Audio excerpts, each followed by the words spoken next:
e sobrevivência. Poxa, eu não sabia nem que era isso. A primitiva cultura greco-romana estabelecia que a imortalidade da alma era fruída pelo ser após a sepultura, no lugar eterno em que deveriam permanecer unidos o espírito e o corpo, embora a putrefação cadavérica.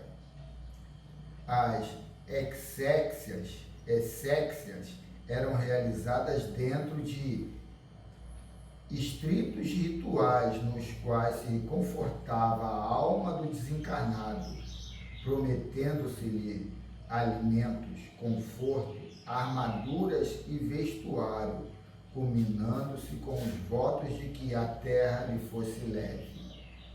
Ainda hoje, por atavismo, mantém-se em lápides tumulares as inscrições que asseveram: ali estarem as pessoas e não os despojos que elas haviam utilizado.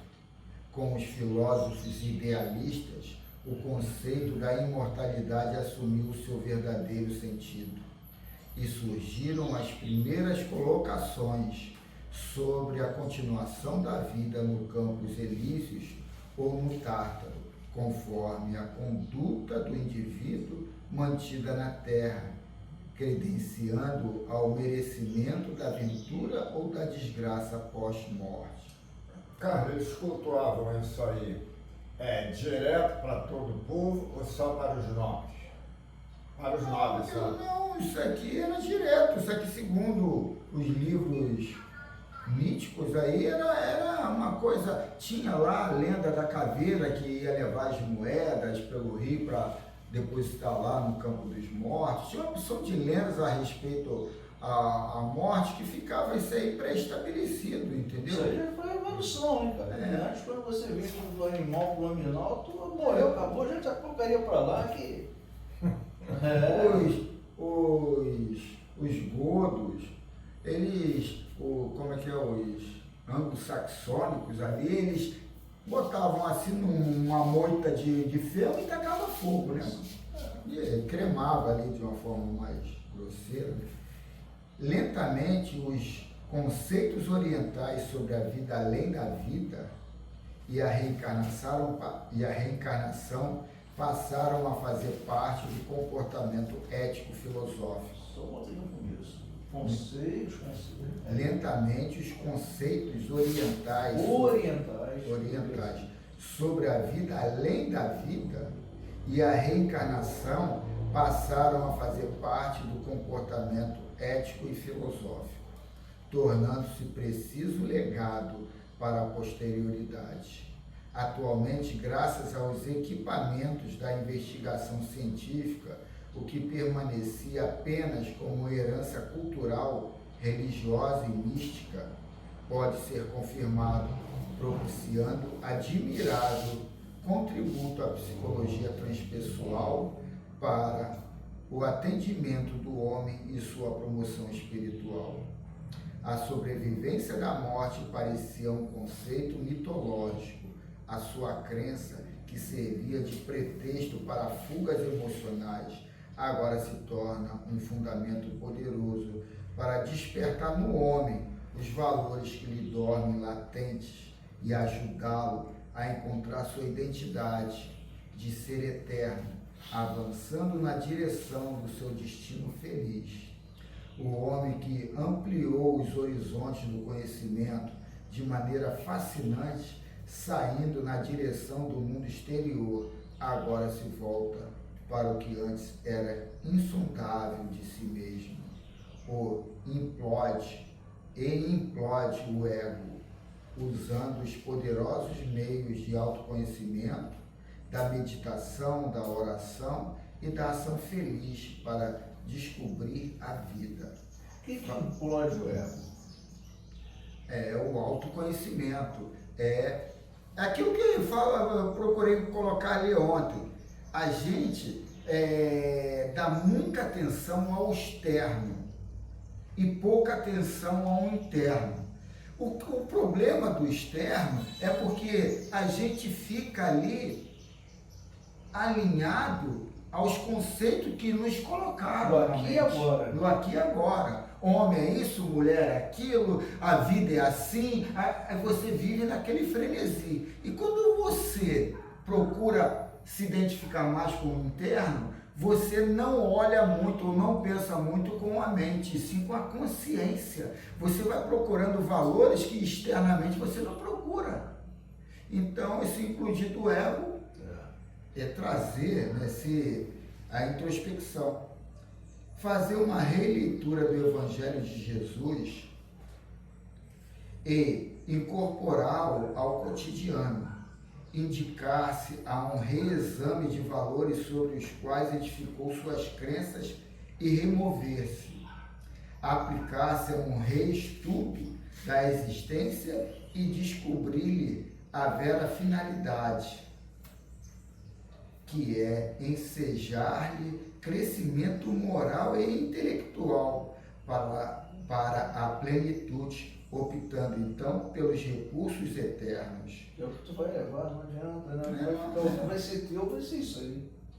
A visão cultural e científica da atualidade abrange o homem integral e não apenas o corporal, impulsionando-o para a sua fatalidade histórica, que é a perfeição relativa que o aguarda. Mas é uma fatalidade histórica, a perfeição relativa que está aguardando a pessoa? Peraí. Eu não estou corrigindo você, estou corrigindo o texto que foi colocado. Ele fala aí que tem uma fatalidade histórica, a perfeição relativa do caso. A visão cultural e científica da atualidade abrange o homem integral e não apenas o corporal. Então, quer dizer, o mente, externo, espírito e corpo. Não, o externo também influencia o espiritual. Isso que ela está querendo dizer.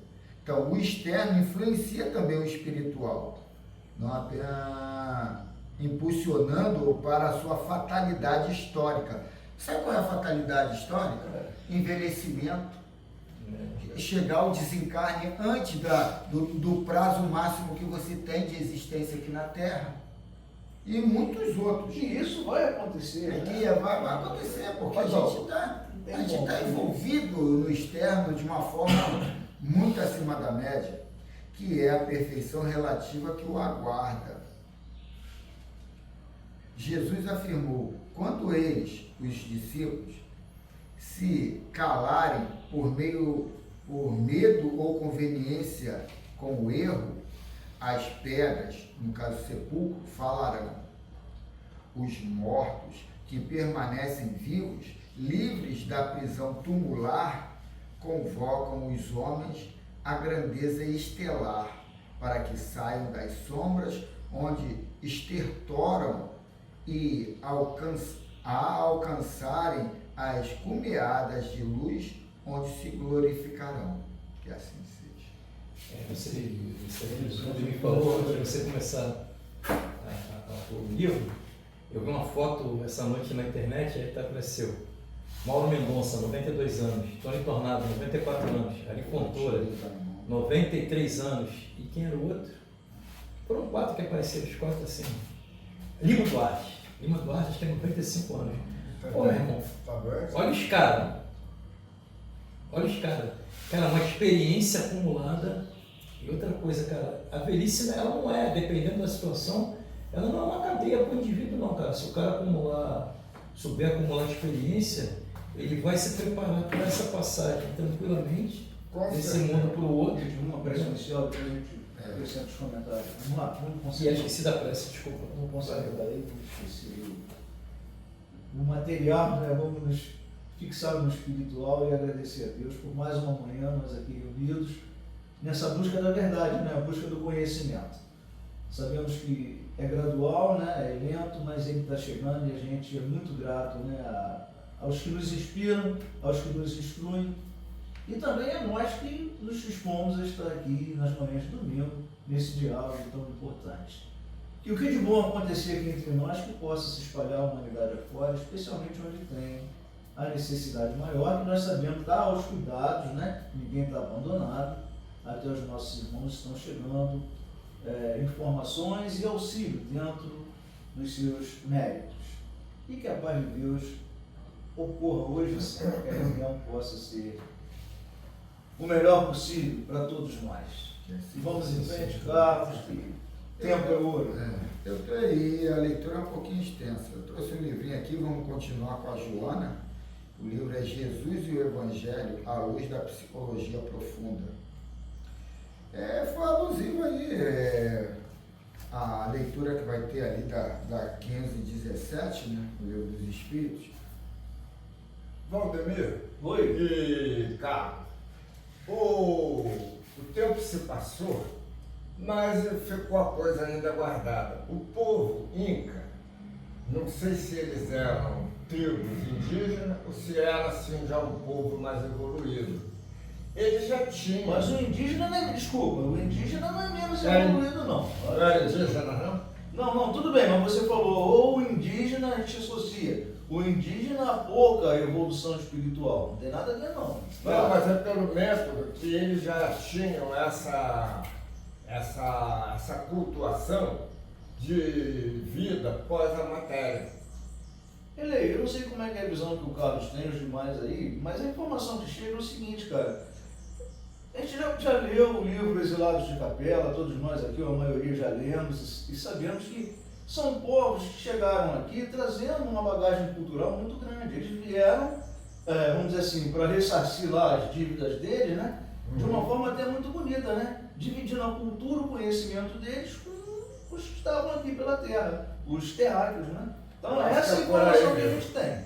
Né? Acho que é por aí mesmo. Então vamos lá, eu trouxe aqui o livro Jesus e o Evangelho, à luz da psicologia profunda. O capítulo é Amor Filial, é o título. É alusivo ao capítulo 14, item 8. E o capítulo 14 é honrar o vosso pai e vossa mãe. Mas o item 8 é sobre o parentesco espiritual. Deixa eu só ler a pergunta do livro de estudo que vai ser estudada, só para associar com o que Carlos trouxe, né? Que a questão que ele trouxe está associada. Só a pergunta, Juninho. 517. Haverá espíritos que se liguem a uma família inteira para protegê-la? Tá bom. Aí vamos lá, amor filial. Aí diz a Joana: a constituição de uma família não é resultado de acidente biológico, mas de uma programação que lhe precede a estrutura físico-social. As soberanas leis da vida estabelecem códigos que se expressam automaticamente conforme as circunstâncias, obedecendo o padrão de comportamentos que estatuem as ocorrências no processo da evolução dos indivíduos em particular e da sociedade como um todo. Os pais, por isso mesmo, não são seres fortuitos que aparecem à frente da prole, descompromissados moral e espiritualmente. São pilotis da instituição doméstica, sobre os quais se constroem os grupos da consanguinidade e da afetividade. Pô, Carlos, aí você está trazendo um sistema complexo aí fica buscando a gente aqui. O que acontece? A gente fala muito da filosofia, se a sociologia pudesse utilizar essas informações que o Espiritismo traz, É verdade. cara, seria... Tem um filósofo, tem um sociólogo russo, eu acho que o nome dele é Bakunin. Cara, o cara fala, ele faz uma projeção em cima do movimento da sociedade que eu fico assim assustado. O cara não é nem religioso, nem profeta, nem nada. E ele fala coisas lógicas que tu vai olhando assim, e ele não é um cara assim tão visado pela sociologia. Eu falo um pouco dele. Mas eu tenho um livro lá que fala um pouco de cada um desses ícones, né? Quando eu li alguma coisa dele, ali Deus já me alertou sobre o cara. Quando eu li alguma coisa dele, fiquei assim, cara, como é que pode ter uma projeção assim tão exata, tão fundamentada numa realidade que a gente olha e não vê, né? O cara é fruto de uma sociedade, né? Pô, ele é russo. Na Rússia. O Burin é russo. Caramba. Mesmo quando aparentemente emprestam as moléculas físicas para o renascimento dos espíritos, encontra-se sob jurisdição da providência divina, que jamais improvisa ou experimenta surpresas que são inadequadas ao desequilíbrio cósmico. É amar a Deus sobre todas as coisas, né? Aí você recebe na tua família, cara, igual lá, né? Um moleque. Vai falar sobre isso aqui. Só um segundo, só coisa rápida, não vou me aprofundar não. O cara é autista. O cara fez uma meleca de uma situação lá, criou um problema lá pra mim, pra Ivone e tal. Fala pro pai, fala pra mãe, não fala, vamos tentar contornar essa coisa toda. E eu, pé da vida, doido pra dar porque já vou na ignorância. Aí ele chega lá em casa, deixa eu te dar um abraço. Falei, cara, te dá aquele abraço, cara. Foi antes ou depois da sessão? Aquele abraço, cara. Esse caramba, foi essa semana, o fato foi essa semana. Na prece ontem eu até coloquei isso, que a gente não crie muito essa associação com briga ou com grito, e sim com um abraço. Né? Foi, não, eu entendi, a mensagem foi toda. Pô, cara. Essa mensagem é interessante na novela essa semana, que tem aquela novela das 5, né? Almas Gêmeas. Eu gosto de ver aquela novela. Ali abrange bem coisa espiritual, né, cara? Tá aí uma intriga, cada um com uma raiva do outro. Aí aqui é a protagonista ali, Priscila Fantini. Ela chega. Tá nos Estados Unidos. Era para eu ter raiva de você, não sei o que, mas eu quero te dar um abraço. Aí eu falei, caramba, que coisa profunda, a pessoa vai entrar na vulgaridade, que besta aqui. Mas é uma coisa tão profunda que poucos vão admitir e aceitar aquilo. Ele falou pra mim, eu te amo. Depois ele veio com uma outra conversa lá que eu falei com você, mas como se não tivesse. Eu mandei uma mensagem pra você, né? Ele falando assim, né? É como se fosse alguma coisa oculta que ele mandou para que eu pudesse. Esse moleque tá querendo me chantagear. Ou não, o outro lado eu sei que funciona nessa hora muito.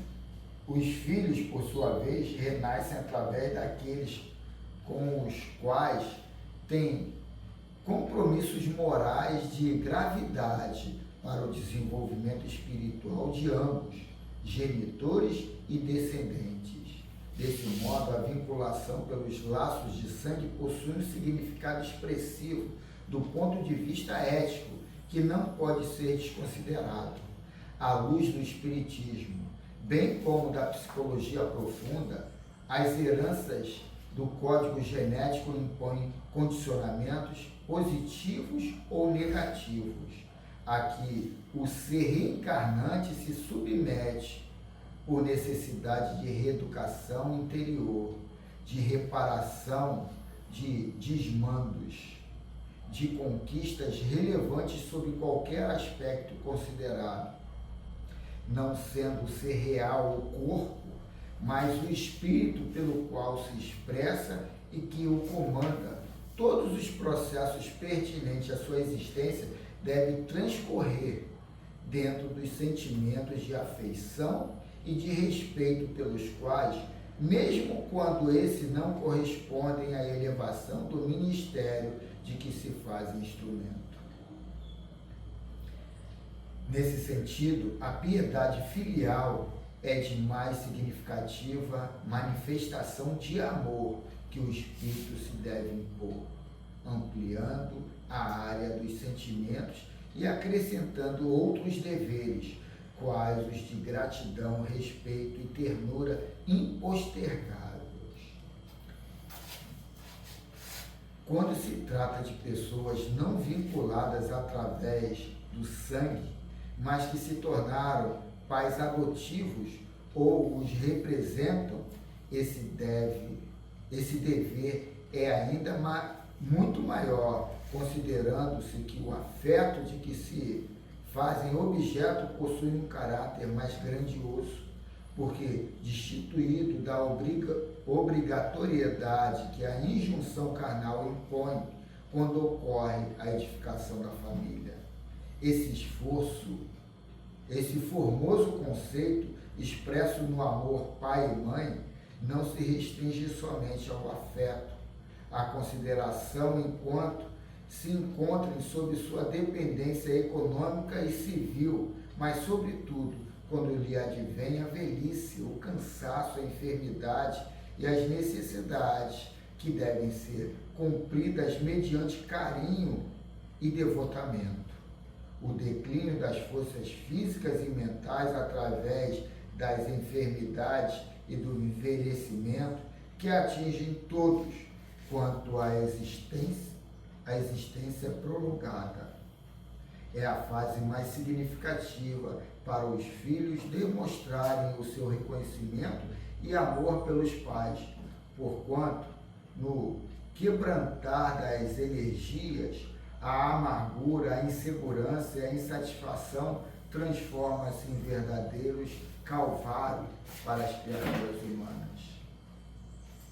Como o jovem de hoje, inevitavelmente, não desencarnando antes, experimentará o processo de alteração celular, o bem que aferte aos genitores, além de dever, é também sementeira para o próprio amanhã. Muitas vezes os arroubos juvenis, os anseios de gozos, levam os jovens ao esquecimento dos pais, incidindo em grave erro de que se arrependerão no momento propício, especialmente quando se tornarem também genitores, dando surgimento a transtornos psicológicos perturbadores sob o açodar da consciência de culpa.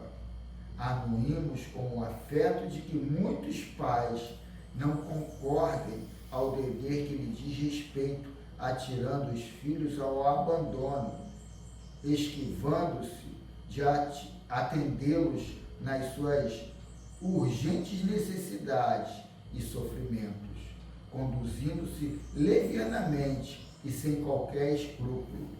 Todavia, essa conduta enferma não justifica que aqueles que as sofreram ofertem a mesma moeda de ingratidão e o equivalente pão amargo do desrespeito, a fim de não derraparem pela rampa da loucura e da perversidade. Quer dizer, quando você faz essa análise, né, sobre um prisma de 70, 80 anos de vida, é uma coisa. Quando tu faz a análise pensando na eternidade, essas possibilidades, né, de você reencarnar, para você reparar erros, pô, a tua atitude vai ser outra. Se tu difundir isso aí, não que no meio espírita sejamos perfeitos, ao contrário, mas a gente tem a consciência de que teremos que prestar conta. Tu recebeu aquele filho rebelde, né? A forma como tu vai tratar ele nessa encarnação vai ter reflexo na próxima, na outra e assim vai. E a gente avalia isso de uma forma só comportamental, mas aí é a adoção de conceitos que você... Por que você fez aquilo com teu pai e tua mãe, ou com teus filhos? Qual é o sentimento que está organizando isso tudo na tua atitude? Então, é um egoísmo que você ainda não avaliou, que mais tarde você vai ter ali a colheita para você aprender de uma forma mais clara, porque até então você não conseguiu entender esse suporte que o mais novo tem que dar àquele mais antigo, né? Aí tu vê por que a espiritualidade insiste, né? Culto do Evangelho no lar. E esse culto do Evangelho no lar não é aquela coisa, entendeu? É para sair na porrada mesmo, é para discutir, para brigar, para trazer os temas ali, à luz de uma doutrina que fala que tu é eterno.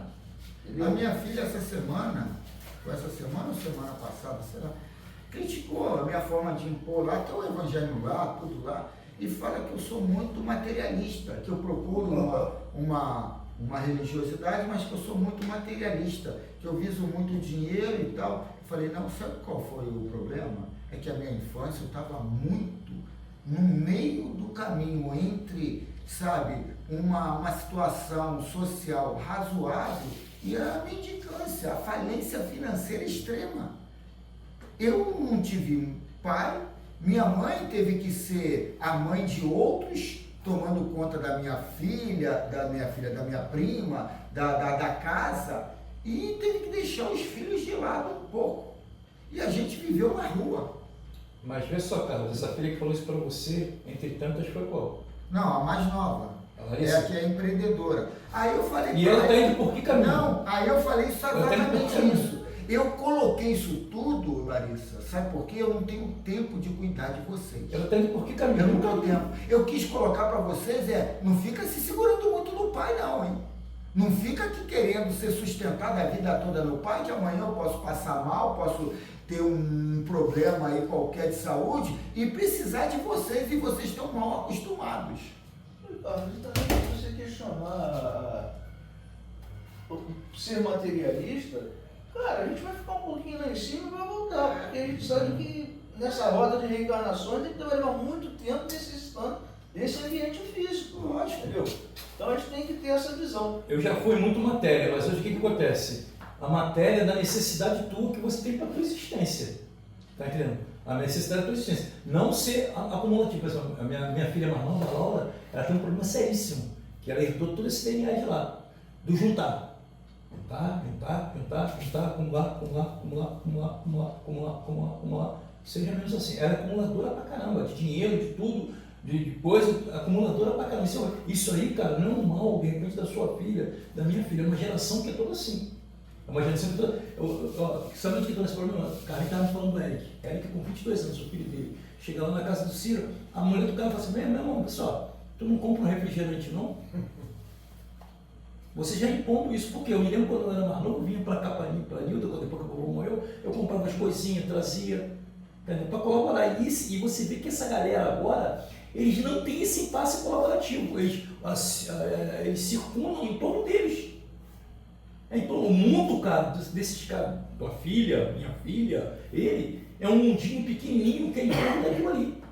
Em partes, essa porcaria aqui ajudou a fazer isso assim. Mas eu creio, sabe o que é? É muitos pais. Eu li um livro sobre pais e filhos, que, aquele livro eu não li todo, eu só li, tá até procurando ele onde é que está, que coloca que o pai de hoje, no caso ali há 30 anos atrás, mas que também serve para hoje, ele é o sanduíche, ele é o que está no meio ali.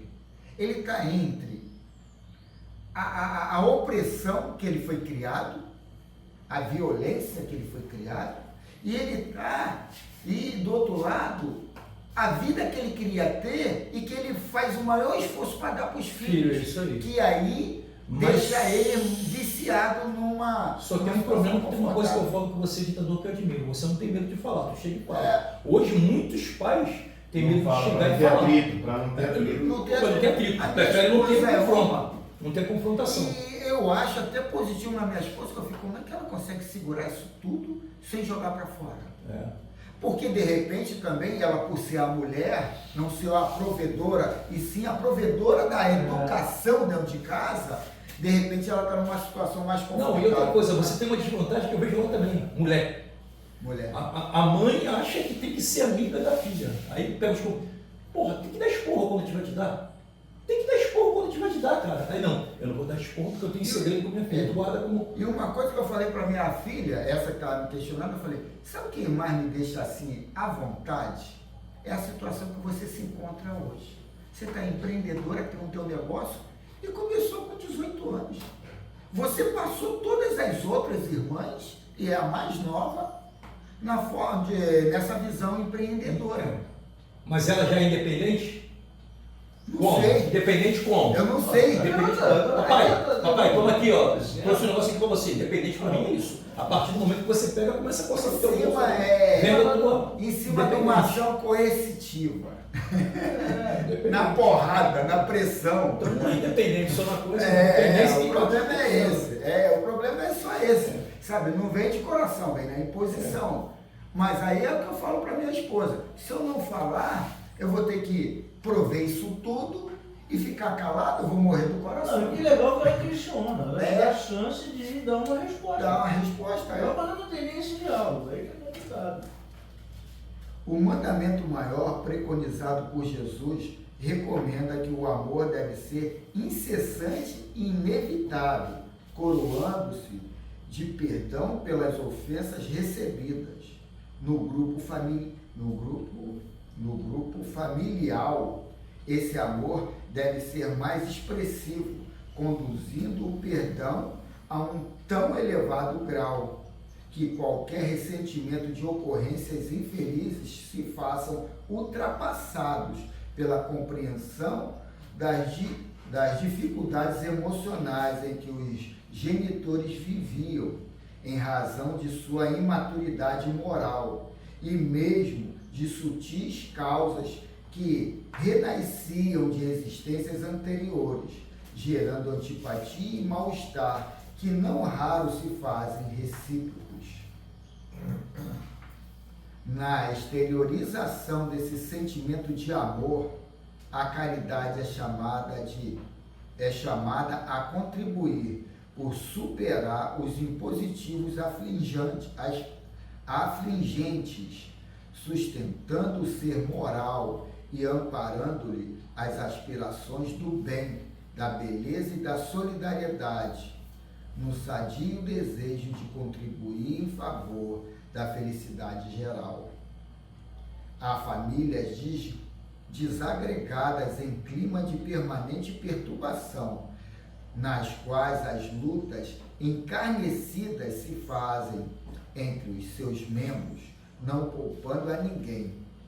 Ocorre que nelas o campo de batalha das reparações espirituais se apresentam organizado, a fim de que os litigantes, quer dizer, vem de litígio, né, disputa, briga, os litigantes compreendam a ditosa oportunidade de estarem juntos para se ampararem uns aos outros, se desculparem pelas ofensas que se permitiram anteriormente, encontrando novo rumo emocional para a experiência da felicidade. Agora, como tu vai ter essa atitude se tu não tem dentro de você esses fundamentos que nós temos, né? De reencarnação, de vidas sucessivas? Fica difícil. Você tem uma existência só, meu irmão, o meu primeiro.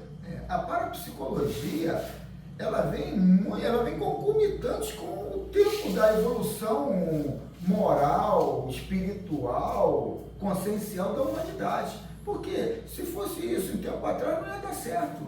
Ninguém ia aceitar, ninguém ia entender, né? Então, quer dizer, vem na hora certa todo esse conceito de comportamento e de consciência. O problema todo foi a castração da religião, né, mano? A religião, tanto é que a religião, quando estava dominando, se colocou como idade das trevas, né, mano? O Valdemir falou esse negócio de Lucas aí, cara, eu já acordei muito com isso na cabeça. Só um minuto. De como a religião te prende, como você é preso pela religião, como é que o católico, né, o cristão, ele faz uma prega para prender o cara fica preso. O cara fica preso, Mas outra coisa. Não pode fazer isso porque Deus pode fazer isso. É questão, sabe, de você estar ali hipnotizado. Porque tu vai ver os primeiros livros da Bíblia, o Deus manda matar, O mundo manda nosso, exterminar. como você fala, é um mundo plástico. Como é que você encontra na Bíblia um parâmetro para isso aí que o Valdemir falou do Lucas? Caça lá. Isso é uma situação real. Uma situação real do dia a dia. Caça lá a Bíblia. Tu já nasce aqui na carne, simples e ignorante, e é um papel em branco. Você não tem passado, você não tem nada, quer dizer, você não tem como mensurar aquilo, não tem como entrar nesse campo das ideias de que ele vem com um comportamento já pré-determinado, já isso, e o que ele está recebendo não é desgraça, é bênção. A enfermidade, a fome de ser. Aí é nesse Deus que eu acredito, que no meio do mundo tão plástico, te dá situações como essa, para você apreciar, pensar, parar e pensar, esse Deus aí que eu escolho para ser o meu. Esse mundo plástico hoje, a filosofia já tira esse nome plástico e põe líquido. Por quê? Por causa da prostituição, da corrupção. Você se modela de acordo com o vaso. Porra, eu estou aqui, todo mundo está tirando o teu, se eu não entrar, eu estou fora, eu não ganho. Mas se eu entrar, eu vou ter que fazer também. É o mundo líquido. E a gente tem que entender que não é assim. Porque isso aí é desencadeador, cara. Aí a gente entende por que os caras iam lá e se jogavam lá pro leão comer, matar, né? Vou falar uma coisa pra tu, uma coisa que eu fazia muito quando eu estava com a Regina, quando a gente morou no Recreio. A gente morava lá na W9, né, cara? Era 3 ruas da praia lá do Posto 9. Pô, fazia muitas vezes de tarde, quando chegava em casa de tarde, era horário de verão, ou então dia de sábado e domingo. Aquela pedra que tem lá no Recreio, pô, eu ia lá pra pedra de tarde, cara, às vezes ficava ali 1 hora, 2 horas. Quando chegava, ia chegando o temporal, aí a chuva vinha pelo mar. A gente chegava vendo a nuvem, tu bem pertinho, a nuvem perto.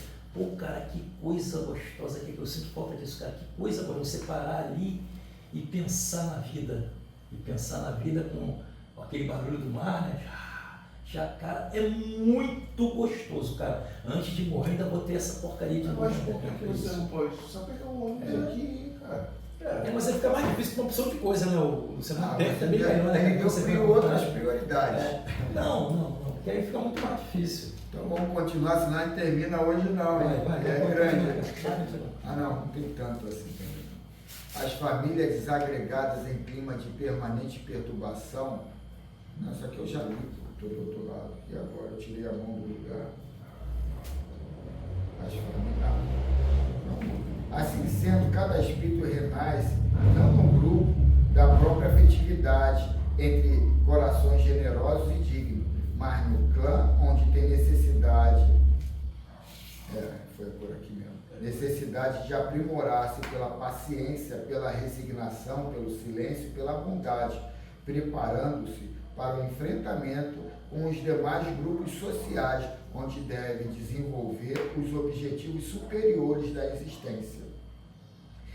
Nesses grupos infelizes de luta, não poucas vezes, os futuros genitores programam filhos conforme os desejos vãos, foi o meu caso, induzindo mentalmente os afetos a determinados procedimentos futuros, que não são aqueles para os quais retornam ao transcênio, quer dizer, ao teatro terrestre, e imprimem seus conflitos nas delicadas telas da alma dos reencarnantes, que irão experimentar posteriores distúrbios nas áreas sexuais, artísticas, comportamentais, que poderiam ser evitados. É certo que essa ocorrência encontra-se também instituída nos compromissos das leis de causas e efeitos. Vou dar uma paradinha aqui para a gente falar. Ele fala, poderiam ser evitados. Não poderiam ser evitados. Poderiam ser evitados se você fosse outra pessoa. Se você fosse outra pessoa. Mas na hora que eu tive um conhecimento de uma pessoa bonitinha, gostosinha, tive relações sexuais, além disso tive 5 filhos, eu era aquilo. Eu não era outra pessoa. Eu era aquilo. Eu não tinha uma consciência de seleção por moral, por ética, não, sim por desejo sexual, por atração do corpo sinuoso. Então, quer dizer, isso tudo era eu ali. Não adianta entrar nesse vitimismo, eu poderia ser. Não poderia. Você era aquilo. Então, a gente tem que entender que certos livros colocam, são tendenciosos a você entrar para esse lado da culpa. Não era você, mano. Era você e acabou. Não tem que... Tudo bem, mas ele não estaria querendo dizer que você, em encarnações anteriores, você poderia ter agido de forma diferente para evitar esse momento de agora? Provavelmente não, não. Sim. Mas você não poderia, porque você teria que. Você era. Mas a merda já feita. Como voltar atrás. Como diz um filósofo, merdas cagadas não faltam com o Butrico. Já era, já fez, já era. E aí não tem como voltar atrás. Que o livre-arbítrio poderia modificar, ensejando as reparações sob outras condições, sob o impositivo mórbido da frivolidade dos pais. Além das famílias consanguíneas que oferecem os equipamentos para os renascimentos físicos, existem também aquelas de natureza espiritual, cujos vínculos são mais fortes, ligando os indivíduos que os constituem. Face às necessidades evolutivas, no entanto, a maioria dos espíritos retorna nos grupos que lhes serão mais úteis do que naqueles que lhe proporcionariam mais alegrias e bênçãos. Seja, porém, qual for o tipo de família em que cada ser se encontre, cumpre-lhe o dever do amor filial e fraternal, para bem desincumbir-se das tarefas que ficaram na escuridão dos erros transatos. O legal aí ficou essa possibilidade. Ou você pega uma família que vai te dar uma certa tranquilidade, mas você está lá com os teus débitos, ou você encara o negócio de frente, vamos lá, vamos para a briga.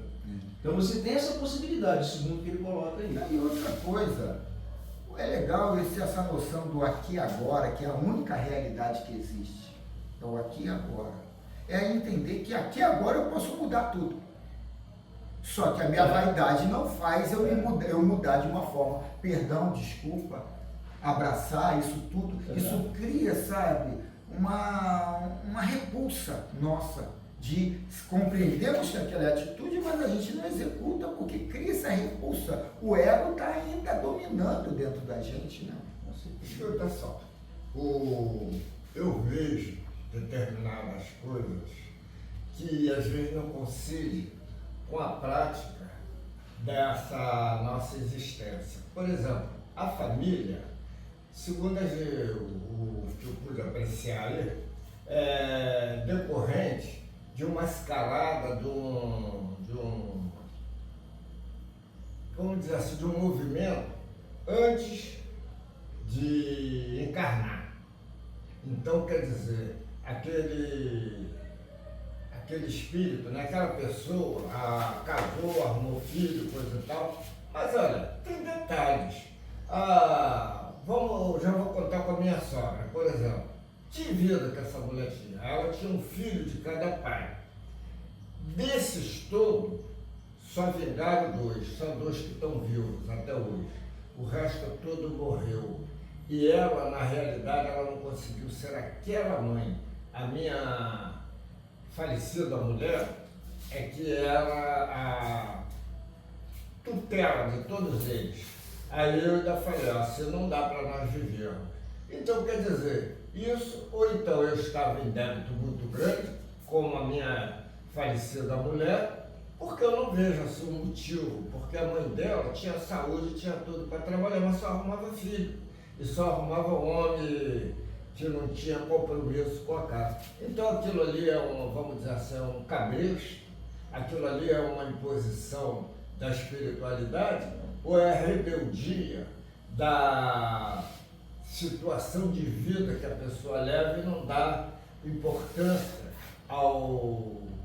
vamos dizer assim, a condição normal, comprometida com o bem. É um pouco dos dois, Erlei. Também ela tinha que passar por isso, né? É um pouco dos dois, Erlei. Ela tem que ganhar o aprendizado. Então, é um pouco dessa descarga. Não, mas aí é que tá, Erlei. Sabe qual é o problema nosso? É querer se lambuzar do mel, mas não entender que aquilo lá pode dar dor de barriga. Tu viu o pior que eu pensei nisso aí um pouquinho. Pensou, mas não é. Quando eu era novo, eu falei, poxa, e o meu pai ainda falou, Erlei, vai entrar nessa furada. Olha, você mexeu com a menina, tu não precisa casar.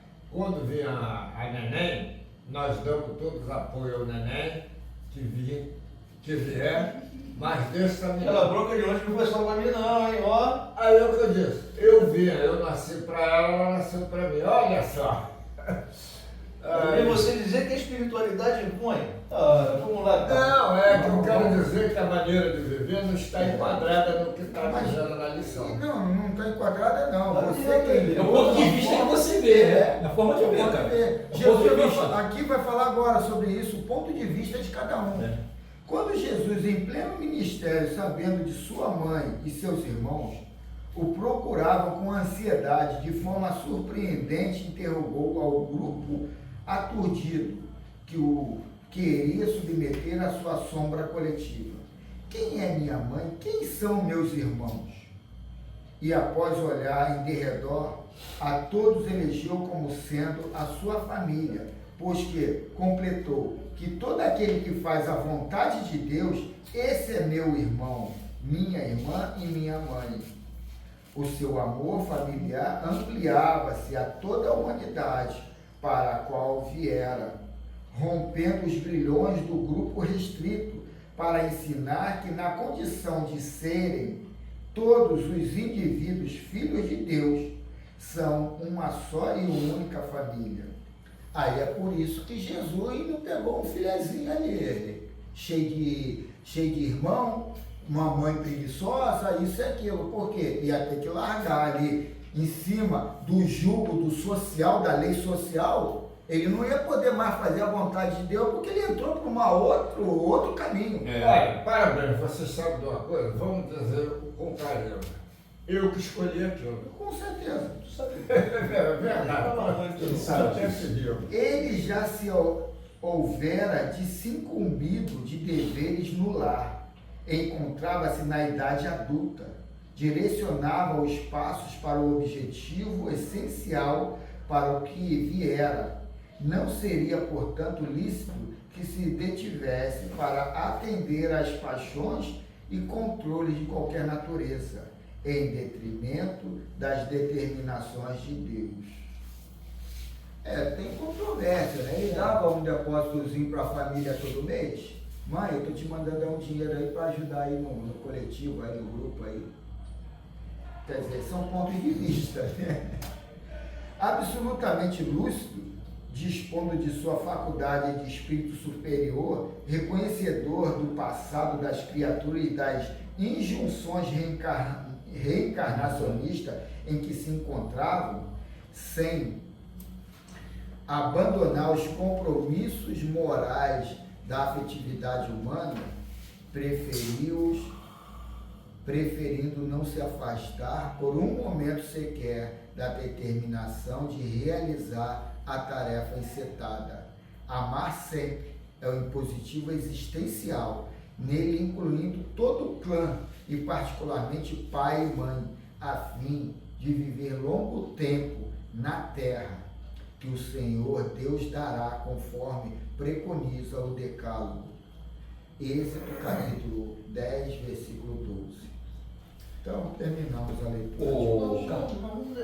Não tem como a gente estudar o livro em 10 minutos. Vamos deixar para a reunião que vem, a gente inicia. Apesar que é bem curto ali.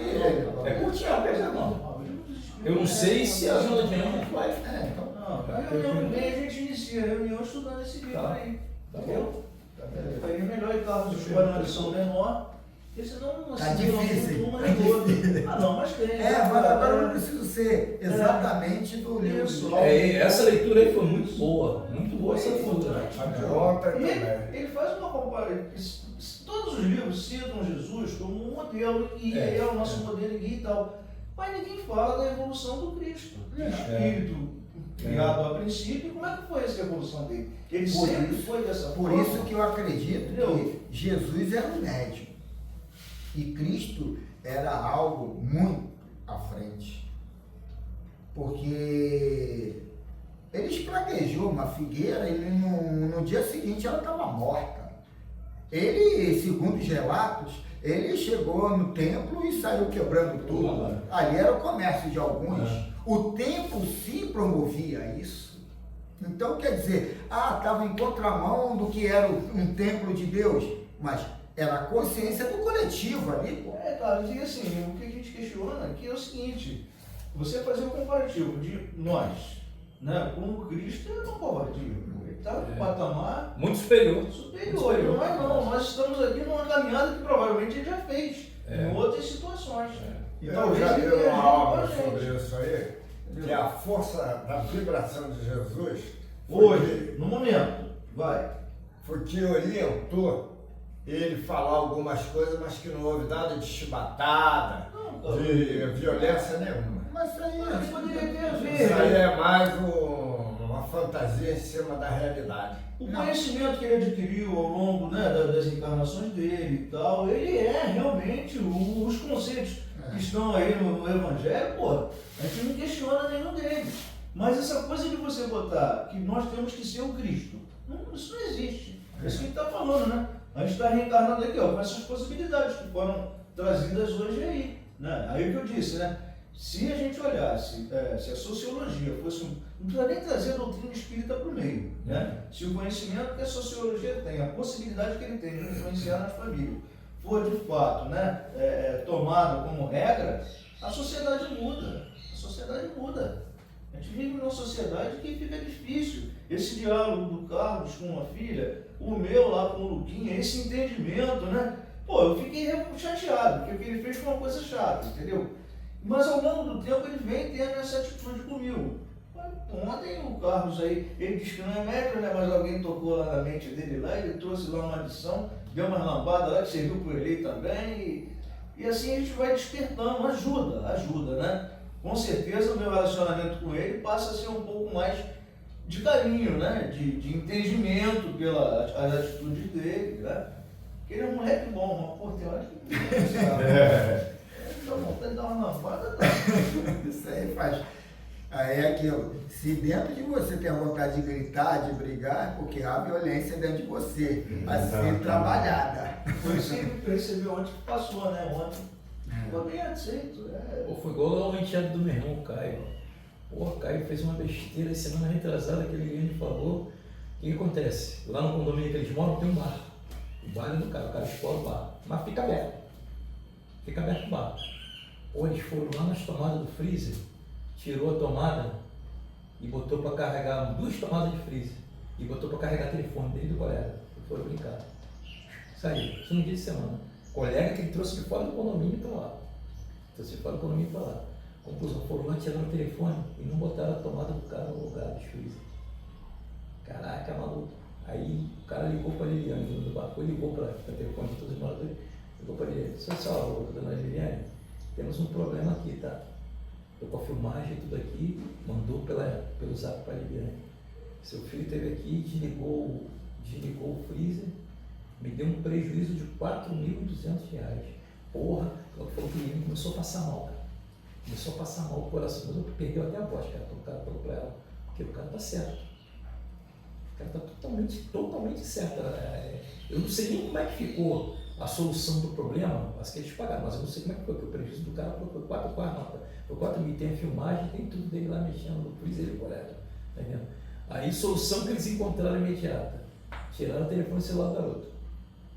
Tiraram o telefone celular, tá sem telefone celular. A primeira solução que ele teve de imediata foi essa, por quê? O garoto, ele é um bom garoto de 15 anos, mas ele é um garoto que ele é muito distraído. Sabe o que está acontecendo agora? Vamos dar de escola.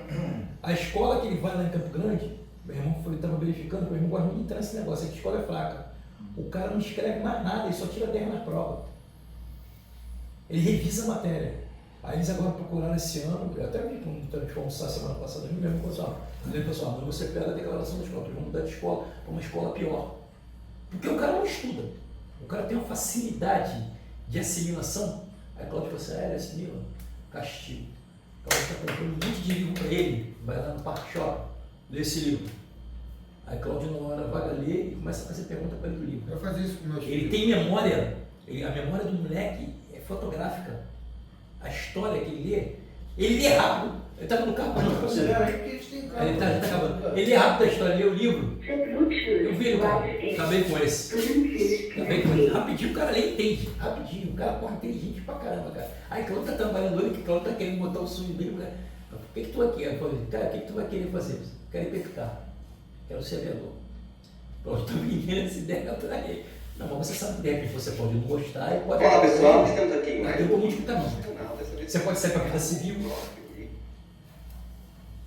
Vai, cara, Valdomiro. Pode ir? Pode continuar. Tá. Vamos ver aqui uma fala, ver se a gente consegue ouvir uma fala aqui do Rossandro Pires sobre amor próprio e egoísmo, para a gente fechar a nossa reunião da manhã de hoje. Tem uma outra aqui, Carlos, a armadura do seu ego. Qual seria melhor? Eu acho que a armadura é melhor. Cada O que um. acontece com quem estuda muito, mas não ganha dinheiro? O que acontece ou o que faz? Tá, o que faz? Show. Um dia tinha uma pessoa na universidade que era insuportável, ela era que corrigia as monografias. Todos os professores detestavam ela. Um dia eu cheguei nela, você fez uma monografia ridícula, essa monografia aprovada, Eu fiz, professora, a senhora tem filhos? Tem. Por quê? Eles moram com a senhora? Não. Por quê? Eles lhe visitam? Ela, não. Por quê? Seu marido separou. Tem mais alguém que ficou com a senhora depois? Não. Por quê? Porque, professor, eu vou dizer um negócio bem sério para a senhora. Ninguém me suporta aqui. E pelo que a senhora está dizendo, nem seus filhos lhe suportam. E quando a senhora está doente, quem faz um chá com a senhora? Eu. A senhora acha que adianta? Tanto título, tanta arrogância e tanta solidão. A senhora já venceu. É tão capaz, tão respeitada no conhecimento. Mas suas emoções estão destruindo todos os seus relacionamentos.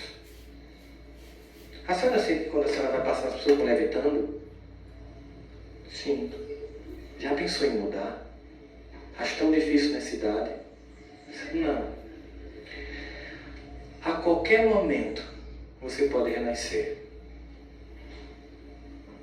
A qualquer momento, como diz Marguerite Yourcenar, escritora belga, o nosso verdadeiro lugar de nascimento é aquele em que pela primeira vez lançamos um olhar de inteligência sobre a nossa própria vida. Talvez, eu disse para ela, a sua vida tenha sido muito difícil na infância. Talvez a senhora tenha vindo de uma condição muito adversa e para conseguir tudo que conseguiu, entrou numa armadura para um combate. A senhora venceu e não consegue ter a armadura. Está sempre em estado de guerra. Ninguém quer te destruir. A armadura que o ego monta para vencer é como um escafandro que você veste para mergulhar em profundidade marinha. Ele preserva a tua vida, porque faz você suportar a pressão da água que está em cima de você. Mas imagine depois você sair do mar e caminhar na praia com o escafandro.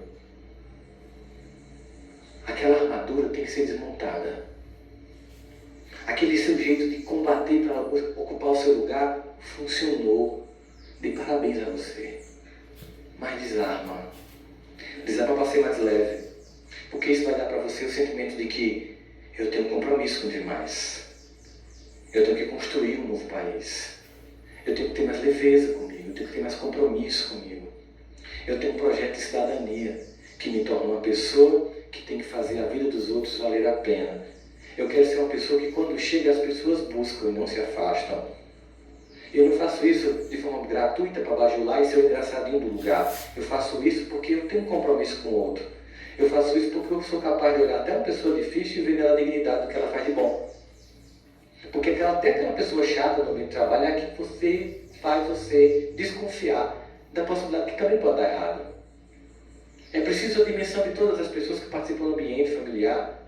Você imagina, uma pessoa chegou para mim e fez: Sandro, que sabe que você está na TV agora e tal, estou tão preocupado com você. Tem uns amigos meus que ficaram assim, perderam-se nisso. Eu disse: eu sei, mas eu tenho uma coisa que esse seu amigo não tem.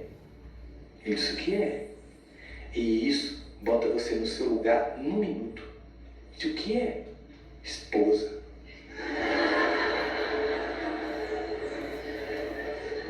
Ela olha pra mim e faz: besteira, baixa a bola. E tu gosta de ouvir? Não, eu detesto. E tu fica com raiva dela? Não, eu agradeço por ter uma mulher tão grande nesse ponto, de não ter medo de me perder para me dizer a verdade. Porque talvez se ela não dissesse, ela me perdesse. Porque se ela não me acordar, ou minha mãe que já não está mais aqui não me acordasse, eu podia realmente viajar na maionese. E pessoas que amam, elas têm coragem de dizer para você que você está errado. E mesmo que seja muito ruim ouvir, como disse Vitória, respira, concentra, aprende e valoriza.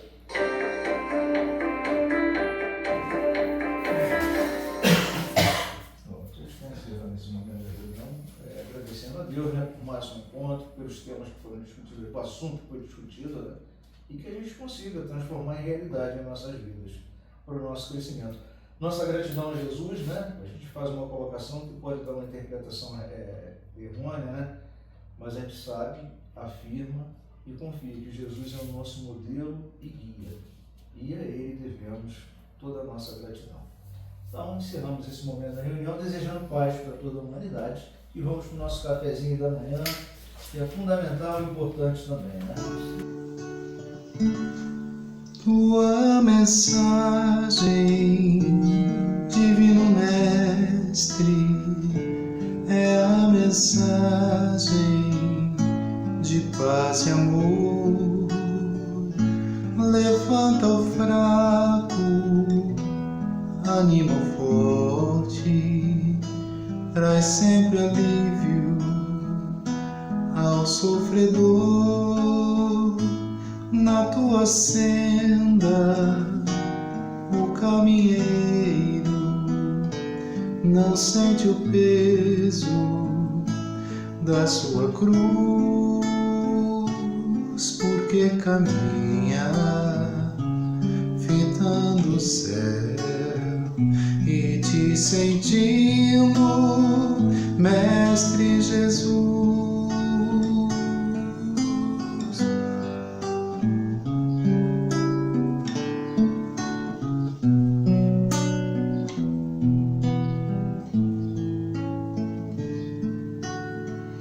Tua mensagem, Divino Mestre, é a mensagem de paz e amor.